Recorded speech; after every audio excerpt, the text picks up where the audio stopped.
What up, this is Rama Screen covering movies, TV, and entertainment, and here's my review of The Matrix Resurrections. Hey, before you watch my review, please subscribe to my channel, press that like button, and ring that bell so you can get notified whenever I post new videos. And if you'd like to help support this channel, please do so at patreon.com/ramascreen. That's patreon.com/ramascreen. Let's rock this. Boy, did I ruffle some feathers on Twitter or what? My goodness, those trolls came at me hard, calling me all kinds of names, acting like they know me. Shit.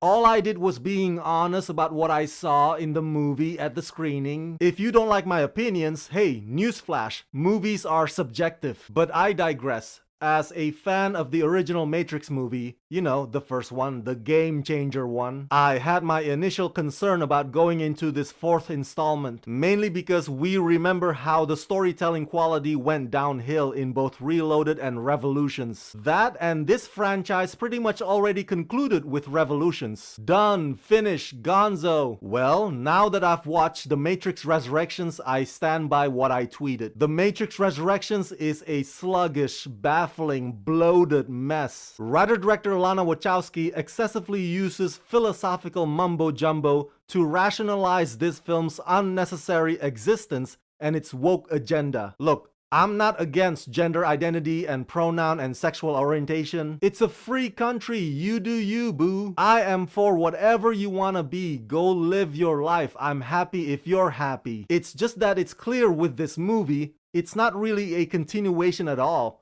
It's not even really a follow-up. Lana is just making a personal statement by using the Matrix as that vehicle. Other than that, this movie fails to make its case on why it needs to be around. Written by Lana Wachowski and David Mitchell and Alexander Hemmon, based on the characters created by the Wachowskis and directed by Lana Wachowski, comes The Matrix Resurrections, the long-awaited fourth film in the groundbreaking franchise that redefined a genre.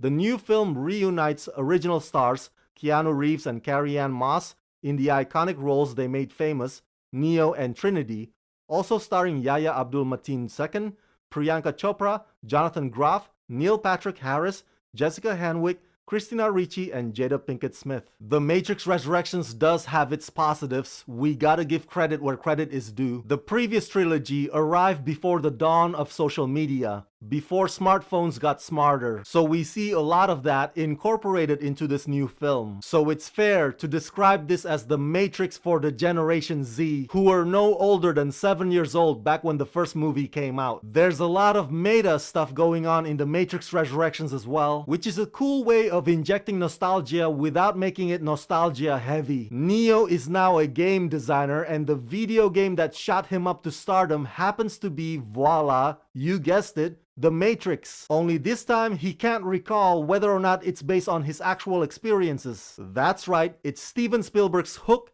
it's Tim Burton's Alice in Wonderland, it's the classic formula of, oh, I've grown older and I can't remember who I once was. I have mixed feelings about the actions. Obviously, visual effects technology has drastically evolved since Neo's backward-bending bullet-dodging days. So some of the sequences in this film are pretty impressive, but they are not a trendsetter because we've been so bombarded by big-budget superhero movies over the past decade, so much so that while the visuals in The Matrix Resurrections may be nicely done, they're not really breaking new grounds anymore. Halfway through, it also turns into some kind of techno-zombie apocalypse, which is just weird. The ways in which this movie tries to explain some of the characters' absence or replacements gives me headache. It only adds to this film's already convoluted nature. As far as the Neo and Trinity love story that's at the heart of The Matrix Resurrections, I have no complaints about that, but we did get the same exact love story in the previous Matrix movies, which was much more impactful, I might add. So going through another round of that just feels redundant. I get all the metaphors with being awakened and embracing the woman and putting the woman front and center. I get all that. But just be upfront and keep it real. This is not about continuing the Matrix story. You're making a personal statement by using the Matrix brand as that vehicle. That's all there is to this. So I'm sorry, but to me, The Matrix Resurrections is this year's biggest disappointment. And this franchise is the perfect example of why sequelizing or cash grabbing or